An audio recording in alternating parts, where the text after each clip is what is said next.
Bonjour, c'est Gilles du site boursicoté.com. Voici l'analyse technique du CAC 40 pour cette séance du mardi 2 juillet 2013. Avec aujourd'hui donc une séance de baisse puisque malgré une ouverture haussière, eh bien les cours sont venus encore une fois buter sur la moyenne mobile 20 exponentielle et donc à clôturer, le CAC 40 a clôturé à 3742,57, provoquant une perte de 0,66% sur cette séance, presque 25 points perdus par rapport au cours de clôture de la séance précédente d'hier. Donc on vient ici dans la continuité, pas grand chose de plus à rajouter que ce qui n'a déjà été dit précédemment, à savoir ici une configuration technique du point de vue des indicateurs donc qui se stabilise du point de vue du RSI, on est quasiment à l'horizontale, un signal haussier qui est en train de se refermer sur le stochastique et donc de perdre sa dynamique, ce que l'on ressent bien ici dans les cours. Une baisse des volumes qui avait déjà été soulignée hier, avec des volumes donc qui restent toujours inférieurs lors des séances haussières par rapport aux séances baissières, avec une exception aussi pour aujourd'hui. Alors à noter donc cette semaine avec un jour férié aux US, le 4 juillet, donc la fête nationale qui tombe jeudi, où il y aura donc une demi-séance demain, où Wall Street fermera plus tôt et jeudi donc sera donc fermé, alors même que nous aurons une intervention de la BCE. Donc ça peut être assez intéressant à jouer, puisque le manque d'investisseurs US peut provoquer, je dirais, une moindre liquidité et donc peut, en cas d'annonce significative, augmenter la volatilité. Donc personnellement, moi je trouve que c'est une configuration intéressante d'avoir des annonces de la BCE alors même que les marchés US sont fermés. Quoi qu'il en soit, donc nous avons une baisse des volumes, ce qui traduit une nette baisse de la dynamique et une perte de la volatilité. Donc bon, comme je vous l'indiquais, pas grand chose à rajouter. Nous avons donc toujours cette moyenne mobile 20 ici qui coiffe les cours, qui laisse plutôt ici les cours dans une perspective d'évolution baissière, puisque nous avons ici donc cette précédente zone de point bas qui avait été marquée le 11 juin, qui avait donc marqué un point bas ici avant. C'est un point bas intermédiaire puisque ce n'est pas un point bas majeur. Le point bas majeur se trouve ici sur la zone des 3732 points. Donc ici point bas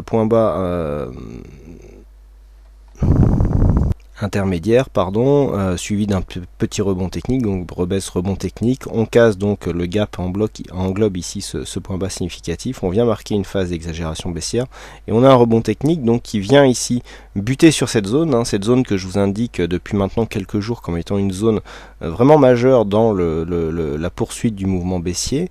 Je rappelle donc les éléments techniques puisqu'il n'y a pas grand chose à rajouter. Ce retracement des 61,8, ici le haut de cette bougie qui représente le bas du gap.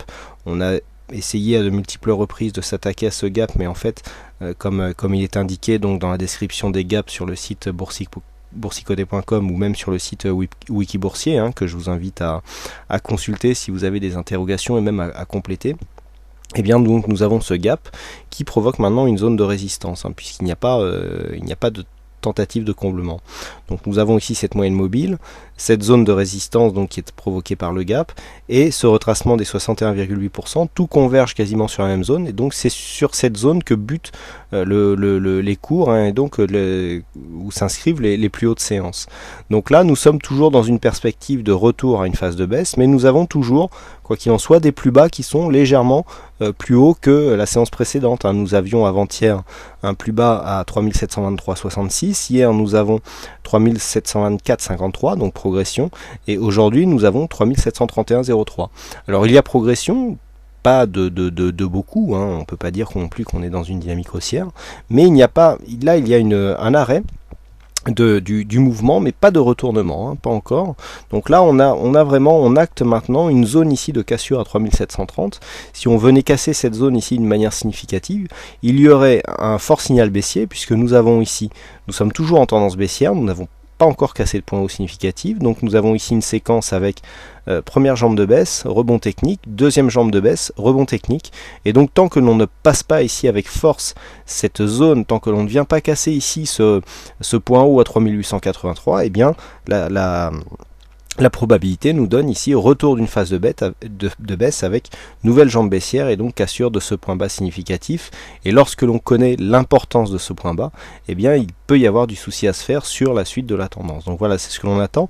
Et puis donc pour faire suite à une conversation que j'ai observée sur le chat, on parle de support ici qui, lorsqu'il est testé à de multiples reprises, est-ce qu'il s'affaiblit ou est-ce qu'il se renforce? Alors lorsque les attaques se font d'une manière assez éloignée comme ça, on peut dire que je dirais qu'on confirme la force du support. Par contre, si on commence à avoir des attaques qui se répètent et surtout des attaques qui s'intensifient, nous avions eu ici, alors avant nous étions quasiment au point près ici sur 3600 points, la précédente attaque ici on avait enfoncé de quelques points, et là on a enfoncé de 25 points.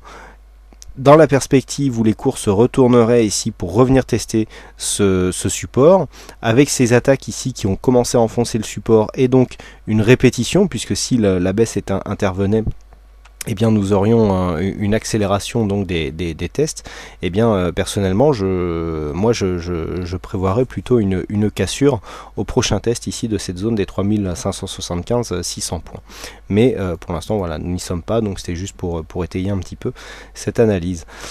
Voilà donc ce que l'on peut dire aujourd'hui sur cette analyse technique. Alors les points de repère pour demain, donc je vous l'ai dit, à la baisse ici 3730 points, et puis on attend toujours ici un retour de la hausse sur une cassure ici à 3784 points qui donnerait un début de comblement donc de ce gap baissier, avec possibilité donc d'invalider et donc de retourner la tendance globale. Voilà donc ce que l'on peut dire sur cette analyse technique du CAC 40. Alors aujourd'hui c'est SAC encore une fois qui gagne au jeu du fixing, bravo à lui. Et puis quant à moi, il ne me reste plus qu'à vous souhaiter à toutes et à tous une bonne séance. Bonne chance dans vos prochains trades et on se retrouve donc dès demain pour d'autres analyses techniques en vidéo. Bonsoir à tous.